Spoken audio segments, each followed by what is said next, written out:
Tugas topik 2 demonstrasi kontekstual.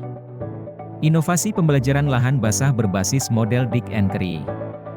Dosen pengampu, Dr. Andes Iriani Bakti, MSI. Disusun oleh Dwi Cahyo, Fatmalia, Fitriani, Hayatun Nisa, Hilmawati. Menurut kami, desain pembelajaran yang paling tepat untuk membelajarkan materi tentang lahan basah di Kalimantan Selatan adalah model Dick and Curry, karena 1. Pendekatan sistematis dan terstruktur. 2. Fokus pada kompetensi akhir yang jelas. 3. Berorientasi pada karakteristik siswa. 4. Memungkinkan inovasi dalam strategi pembelajaran. 5. Evaluasi berkelanjutan agar guru dapat terus memperbaiki bahan ajar agar lebih efektif dan sesuai dengan kebutuhan siswa. Langkah-langkah desain pembelajaran menurut Dick and Curry ada 10. Langkah pertama, analisis capaian pembelajaran atau CP. Pada langkah ini kita dapat menentukan capaian pembelajaran sesuai tingkat kognitif siswa, menyusun tujuan pembelajaran berdasarkan tingkat kesulitan materi, mempertimbangkan aspek lahan basah, seperti ekologi, manfaat, ancaman, dan pelestarian. Langkah kedua, analisis pembelajaran. Pada langkah ini kita dapat mengidentifikasi struktur pengetahuan untuk memahami lahan basah, memetakan konsep utama dan hubungan antar konsep, menentukan urutan materi agar mudah dipahami, menganalisis kesulitan siswa dan cara mengatasinya. Langkah ketiga, identifikasi karakteristik siswa. Pada langkah ini kita dapat memahami pengetahuan awal siswa tentang lahan basah, menyesuaikan pendekatan dengan gaya belajar dan latar belakang mereka, menggunakan studi kasus atau media visual bagi siswa yang jauh dari lahan basah.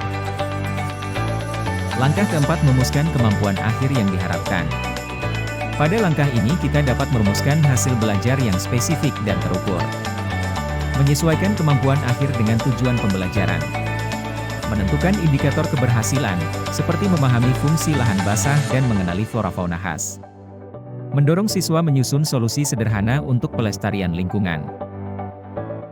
Langkah kelima, mengembangkan butir-butir tes acuan patokan. Pada langkah ini kita dapat menyusun instrumen evaluasi yang digunakan untuk mengukur sejauh mana siswa telah mencapai tujuan pembelajaran seperti kuis singkat, diskusi reflektif, asesmen berbasis proyek. Langkah keenam, mengembangkan strategi pembelajaran. Pada langkah ini kita dapat memilih dan merancang strategi pembelajaran yang paling efektif untuk menyampaikan materi tentang lahan basah. Strategi dapat mencakup pendekatan berbasis inquiry, pembelajaran berbasis proyek, PJBL, atau pembelajaran berbasis masalah, PBL. Contoh aktivitas seperti observasi lapangan, analisis data lingkungan, proyek konservasi lahan basah.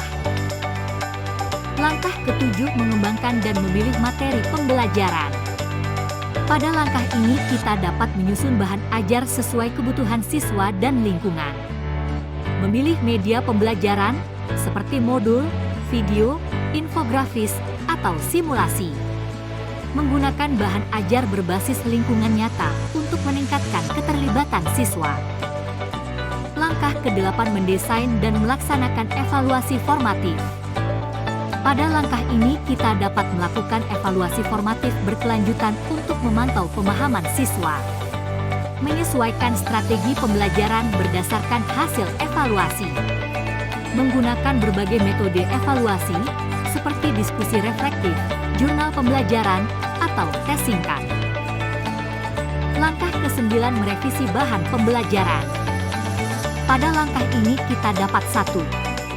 Melakukan perbaikan berdasarkan hasil evaluasi. 2. Menyesuaikan strategi pembelajaran agar lebih efektif. 3. Menambahkan media visual jika siswa kesulitan memahami konsep abstrak.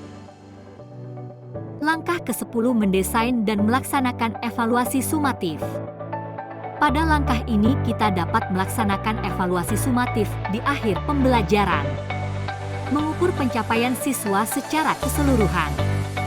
Menggunakan tes tertulis, asesmen proyek, atau presentasi penelitian.